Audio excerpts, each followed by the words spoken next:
اوپرلی آمدنی کے لیے رشوت لینے اور اپنے افسروں کو فریب دینے کے لیے طریقے معصوم دیہاتیوں کو بھی آ گئے تھے۔ میں سمجھ رہا تھا کہ فریب اور مکاری صرف شہر تک ہیں، مگر یہ زہر بہت دور جنگلوں تک پہنچ چکا تھا۔ اصل بات یہ ہے کہ جہاں انسان کے قدم پہنچتے ہیں وہاں بے شمار ضرورتیں بھی پہنچ جاتی ہیں، اور یہ ضرورتیں انہیں سکھا دیتی ہیں کہ پیٹ کے لیے روٹی، تن کے لیے کپڑا اور جوان بیٹی کے لیے جہیز کے لیے اوپری آمدنی ضروری ہوتی ہے۔ میں نے اوپری جیب سے 100 روپے کا ایک نوٹ نکال کر کہا، میں صرف 2 دن یہاں رہنا چاہتا ہوں، اگر زیادہ دنوں تک یہاں رہوں گا تو زیادہ پیسے دوں گا۔ 100 روپے کا نوٹ دیکھتے ہی اس کی باتیں کھل گئی۔ وہ اتنی رقم ٹھکرا نہیں سکتا تھا۔ اس نوٹ کو دیکھتے ہوئے وہ سوچ رہا تھا، یہاں مہینوں گزرے کوئی افسر نہیں آتا، اب تو سردیاں شروع ہو گئی، یہاں کسی افسر کے پہنچنے کا اندیشہ نہیں ہے، اور یہ تو صرف 2 دن رہے گا، پھر یہاں سے چلا جائے گا۔ اتنی بڑی رقم تو آج تک کسی مسافر نے نہیں دی تھی جتنی یہ نوجوان مجھے دے رہا ہے۔ یہ سوچنے کے باوجود اس نے رسمی طور پر انکار کیا۔ نہیں صاحب، پیسے کی ضرورت تو ہر انسان کو ہوتی ہے، مگر میں ڈرتا ہوں کوئی آفیسر یہاں آ پہنچا تو میری نوکری چلی جائے گی۔ تمہاری نوکری نہیں جائے گی، اگر کوئی افسر آئے گا تو میں اسے سمجھا لوں گا، تم فکر نہ کرو۔ یہ کہہ کر میں نے نوٹ اس کی طرف بڑھا دیا۔ اس نے شکریہ ادا کرتے ہوئے اور دعائیں دیتے ہوئے اس نوٹ کو قبول کر لیا، پھر میرے ساتھ ڈاک بنگلے کی طرف چلنے لگا۔ میں نے ذرا دور جا کر پلٹ کر دیکھا تو وہ لڑکی ہماری طرف دیکھ رہی تھی، اور میرے دیکھتے ہی وہ پھر ہرنی کی طرح بتک کر بھاگتی ہوئی اپنی جھونپڑی کے اندر چلی گئی۔ اب بھی اس کا دل دھڑک رہا تھا، مگر اس کے دل میں بہکنے والے جذبات نہیں تھے۔ وہ جوان تھی، مگر ایک ننھی سی بچی کی طرح سوچ رہی تھی کہ بابا کو اتنا بڑا نوٹ ملا ہے، آج تو میں بابا سے ضرور ضد کروں گی کہ میرے لیے ریشم کا سرخ جوڑا بنا دے۔ آخر میں کب تک پرانے کپڑے پہنتی رہوں گی؟ توبہ توبہ، یہ کپڑے کتنے میلے ہو گئے۔ اس شہر والے بابو نے مجھے دیکھ کر سوچا ہوگا کہ میں کتنی گندی لڑکی ہوں۔ میں نے اس لڑکی کی سوچ پڑھ کر اسے اپنے دماغ سے نکال دیا۔ وہ مجھے بہت اچھی لگ رہی تھی، مگر میں اس اچھائی کو میلا نہیں کرنا چاہتا تھا۔ میں سوچتے سوچتے ڈاک بنگلے کے سامنے پہنچ کر ٹھٹک گیا۔ وہاں مجھ سے پہلے ہی ایک جوڑا آ کر آباد ہو گیا تھا۔ میں تو یہ سوچ کر آیا تھا کہ اس چھوٹی سی بستی کا ڈاک بنگلہ ویران پڑا ہوگا۔ میں یہاں تنہائی میں بیٹھ کر دشمنوں سے نمٹنے کا منصوبہ بناؤں گا۔ میں نے بوڑھے بابا سے پوچھا، کیا یہاں تمہارا کوئی آفیسر آیا ہوا ہے؟ نہیں صاحب، فلم والے آئے ہوئے ہیں۔ تم آفیسروں سے ڈرتے ہو اور دوسروں کو رہنے کی جگہ بھی دیتے ہو۔ مجبوری ہے صاحب، آپ نے میری جوان لڑکی کو دیکھا ہے، مجھے اس کی شادی کی فکر ہے۔ اگر میں اس طرح 4 پیسے نہیں جوڑوں گا تو اسے کیسے دلہن بنا کر رخصت کروں گا؟ مجھے اس ڈاک بنگلے میں نہیں جانا چاہیے تھا، کیونکہ میں نے دنیا والوں کے سامنے خود کو گونگا بنا رکھا تھا۔ اس بستی میں پہنچ کر اس لیے زبان کھولی تھی کہ وہاں شہر والوں سے سامنا ہونے کی توقع نہیں تھی۔ اب جو لوگ ڈاک بنگلے میں تھے، میں ان کے سامنے گونگا بن کر نہیں رہ سکتا تھا۔ اس وقت میں نے دیکھا کہ برآمدے میں ایک ایزی چیئر پر ایک نوجوان عورت بیٹھی ہوئی تھی۔ اس کی خوبصورتی اس کے لباس سے پتہ چل رہا تھا کہ وہ فلم کی ہیروئن ہے۔ مجھ سے نظریں ملتے ہی وہ بڑی لاپرواہی سے سگریٹ کا کاش لیتی ہوئی دوسری طرف دیکھنے لگی۔ اسے اس بات پر ناز تھا کہ اسے ساری دنیا دیکھتی ہے، لیکن میں نے پھر اس کی طرف نہیں دیکھا۔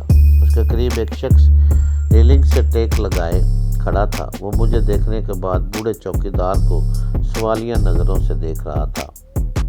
اسے اس بات پر اعتراض تھا کہ بوڑھا ایک اجنبی کو وہاں کیوں لے آیا ہے۔ بوڑھے بابا نے میرے لیے ڈاک بنگلے کا ایک کمرہ کھول دیا۔ میں کمرے کے اندر چلا گیا۔ اٹیچی ایک جگہ رکھنے کے بعد آرام سے کرسی پر بیٹھ کر باہر ہونے والی باتیں سننے لگا۔ اتنی دور سے باتیں سنائی نہیں دے سکتی تھی، مگر میں دماغی سماج سے سن رہا تھا۔ اور ان کے پاس کھڑے ہوا شخص چوکیدار سے کہہ رہا تھا، میں تم سے پہلے ہی کہہ چکا تھا کہ آج رات ہماری پوری یونٹ یہاں پہنچنے والی ہے۔ ہمیں پورے ڈاک بنگلے کی ضرورت ہے، پھر تم اس مسافر کو یہاں کیوں لائے ہو؟ بوڑھے چوکیدار نے جواب دیا، ڈاک بنگلے میں 4 کمرے ہیں، 3 کمرے آپ لوگوں کے لیے ہیں، ایک کمرہ میں نے احتیاطاً اپنے کسی آفیسر کے لیے خالی رکھا تھا۔ یہ شخص جو ابھی یہاں آیا ہے میرے آفیسر کا رشتہ دار ہے، اگر آپ لوگ اس پر اعتراض کریں گے تو یہ آپ لوگوں کو بھی یہاں سے نکلوا دے گا اور میری ملازمت بھی خطرے میں پڑ جائے گی۔ اس کا جواب سن کر اس شخص نے ہیروئن کی جانب دیکھا۔ ہیروئن نے حقارت سے کہا، او نو، رہنے دو اسے، پتہ نہیں کمبخت کہاں سے آ مرا ہے، ہمارے لیے ہماری شہرت بھی مصیبت بن جاتی ہے، کہیں آزادی سے گھومنے پھرنے کا موقع نہیں ملتا، تم جاؤ یہاں سے۔ اس نے چوکیدار سے جانے کے لیے کہا تو وہ چلا گیا۔ اس شخص نے کہا، میری جان، ایک اجنبی کی موجودگی سے تمہاری آزادی میں کوئی فرق نہیں آئے گا، تم اتنی حسین ہو کہ اس کی نگاہوں سے میلی نہ ہو سکو گی۔ وہ اپنے حسن کی تعریف سن کر دل ہی دل میں خوش ہوئی تھی، مگر بظاہر ناگواری سے کہنے لگی، تم نے مجھے میری جان کیوں کہا؟ 1000 بار میں نے تمہیں سمجھایا ہے کہ تنہائی میں بھی مجھے اس انداز میں مخاطب نہ کیا کرو۔ اس شخص نے خوشامدانہ انداز میں کہا، مگر جانی، ایک شوہر ہونے کے ناطے مجھے تنہائی میں یہ حق حاصل ہونا چاہیے۔ وہ دبی ہوئی سرگوشی میں غصے سے بولی، احمق نہ بنو، پاس والے کمرے میں کوئی اجنبی آیا ہوا ہے، اگر اسے معلوم ہو گیا کہ میں تمہاری بیوی ہوں تو یہ بات فلمی اخباروں تک پہنچے گی، اس طرح میری شہرت کو دھچکا لگے گا۔ دنیا والوں کی نظروں میں تم میرے بھائی ہو اور بھائی کی طرح گفتگو کرو۔ میں ان کی باتیں سن کر مسکراتے ہوئے سگریٹ سلگانے لگا۔ فلمی شہرت کے لیے ضروری ہے کہ ہیروئن کم عمر ہو، اور کم عمری ثابت کرنے کے لیے ضروری ہے کہ وہ غیر شادی شدہ ہو۔ اگر شادی شدہ ہو تب بھی رشتے بدل کر اپنی شہرت کو قائم رکھنے کے لیے دنیا والوں سے جھوٹ بولنا پڑتا ہے۔ میں نے ان لوگوں پر لعنت بھیجی، دروازے کو اندر سے بند کیا، پھر بستر پر آ کر لیٹ گیا۔ میں تھوڑی دیر تک خاموشی سے لیٹا رہا، اس کے بعد چپکے بیل منڈو کے دماغ میں جھانکنے لگا۔ وہ اب تک مجھے تلاش کر رہا تھا، فیروز کے بتائے ہوئے پتے پر وہ ہوٹل بھی گیا تھا۔ میں وہاں سے جا کر اسے پتہ چلا کہ اخباروں کے رپورٹر اور فوٹوگرافر بھی اس گونگے کو تلاش کر رہے ہیں۔ ہوٹل کے بحرانی نے بتایا کہ وہ گونگا صبح اپنے کمرے میں موجود تھا، لیکن جب اسے یہ معلوم ہوا کہ بہت سے لوگ اسے ملنا چاہتے ہیں تو پتہ نہیں کیوں وہ گھبرا سا گیا اور کسی وقت ہوٹل کے پچھلے دروازے سے نکل کر چلا گیا۔ بیل منڈو وہاں سے مایوس ہو کر پھر زلیخا کی کوٹھی کی طرف گیا تھا، وہاں بھی اسے مایوسی ہوئی۔ اب وہ ایسے آدمی کو کار میں لے کر گھوم رہا تھا جس نے مجھے جلتی ہوئی کوٹھی میں جاتے دیکھا تھا۔ ابھی اس کی تلاش جاری تھی، شاید ماسٹر یوشے بھی اس کے دماغ میں جھانکتے ہوئے اس کی مصروفیات کو سمجھ رہا تھا، اس لیے وہ بھی اسے مخاطب نہیں کر رہا تھا۔ میں نے تھوڑی دیر کے لیے بیل منڈو کو اس کے حال پر چھوڑ دیا اور پھوپھی سے رابطہ قائم کیا۔ وہ مری کی سڑکوں پر زرینہ اور فرزانہ کے ساتھ سیر کر رہی تھی۔ میں تھوڑی دیر تک ان کی باتیں سنتا رہا، ان کی باتوں سے پتہ چلا وہ سب مطمئن ہیں اور کسی قسم کا خطرہ ان کے قریب نہیں منڈلا رہا۔ ان کی طرف سے اطمینان ہوا تو میں نے سعید احمد کی خبر لی۔ اتفاق سے وہ بھی چھپنے کے لیے مری پہنچے ہوئے تھے۔ میں نے ان کے دماغ پر دستک دی تو وہ چونک گئے، پھر فوراً شکایت کرنے لگے، فرات تم کہاں غائب ہو گئے ہو؟ مجھے کچھ تو معلوم ہونا چاہیے کہ تم کیا کر رہے ہو۔ میں ان کے اطمینان کے لیے تمام واقعات سنانے لگا۔ جب انہیں معلوم ہوا کہ میں کس قدر مصروف اور دشمن کس طرح میرے پیچھے مارے پھر رہے ہیں تو وہ پریشان ہو کر بولا، یہ ماسٹر یوشے واقعی شیطان ہے، آخر اس سے کب پیچھا چھوٹے گا؟ میں نے جواب دیا، پہلے میں نے سوچا تھا کہ اس شیطان سے دور بھاگ کر پیچھا چھڑا سکتا ہوں، مگر وہ اپنے اعلیٰ کاروں کے ذریعے میرے قریب پہنچ جاتا ہے۔ اب میں نے فیصلہ کیا ہے کہ اس کے سب سے خطرناک اعلیٰ کار بیل منڈو سے ٹکرا جاؤں۔ جب تک میں اسے ختم نہیں کروں گا اس وقت تک وہ شیطان میرا پیچھا نہیں چھوڑے گا۔ اس کے دوسرے اعلیٰ کار آپ کے انٹیلیجنس کے چند آفیسر ہیں، وہ لوگ آپ کو تلاش کر رہے ہیں، آپ چند روز تک ان سے دور رہیں۔ میں وعدہ کرتا ہوں جلدی وہ مائکرو فلم آپ تک پہنچا دوں گا، اس کے بعد میں ہمیشہ کے لیے آپ سے دماغی رابطہ ختم کر دوں گا۔ ایسا نہ کہو فرات، مجھے تمہاری دوستی عزیز ہے، مجھے مجبوراً ایسا کرنا پڑے گا۔ جب آپ مائکرو فلم حاصل کرنے کے بعد اپنے دفتر جائیں گے تو ماسٹر یوشے وہاں کے اعلیٰ کار افسروں کے ذریعے آپ کی سوچ تک پہنچے گا اور آپ سے میرا پتہ معلوم کرنے کی کوشش کرے گا۔ میں آپ سے دماغی رابطہ نہیں رکھوں گا تو آپ میرے متعلق یہی سوچتے رہیں گے کہ میں کہاں ہوں اور کیا کر رہا ہوں۔ آپ کی یہ سوچ ماسٹر یوشے تک پہنچتی رہے گی۔ اس طرح شیطان کو یقین ہو جائے گا کہ میں نے آپ سے بھی رابطہ ختم کر دیا اور کہیں چھپ گیا ہوں۔ آپ کی بہتری اسی میں ہے کہ آپ ایک نامعلوم مدت کے لیے مجھ سے جدا ہو جائیں۔ خدا کو منظور ہوا تو پھر ملیں گے۔ سعید احمد نے بے بسی سے کہا، میں اپنی اور تمہاری مجبوریوں کو سمجھ رہا ہوں، مگر جب تک مائکرو فلم حاصل نہیں ہوتی اس وقت تک مجھ سے رابطہ قائم رکھو۔ میں نے آئندہ بھی ان سے گفتگو کرنے کا وعدہ کیا اور رابطہ ختم کر دیا۔ اب مجھے بھوک محسوس ہو رہی تھی۔ میں نے اپنے کمرے سے نکل کر دروازے کو بند کیا اور چوکیدار کے گھر کی طرف جانے لگا۔ وہ ہیرون، اس کا نام نہاد بھائی یا شوہر اس وقت برآمدے میں نہیں تھے۔ ان کے کمرے کا دروازہ اندر سے بند تھا۔ بند کمرے میں وہ دوگلے شاید رشتے کا تجزیہ کر رہے تھے۔ میں نے جھونپڑی کے دروازے میں پہنچ کر بوڑھے بابا کو آواز دی تو وہ لڑکی باہر آئی۔ میں نے اس سے مذاقاً کہا، میں نے بابا کو آواز دی تھی، تمہارا نام بابا تو نہیں ہے؟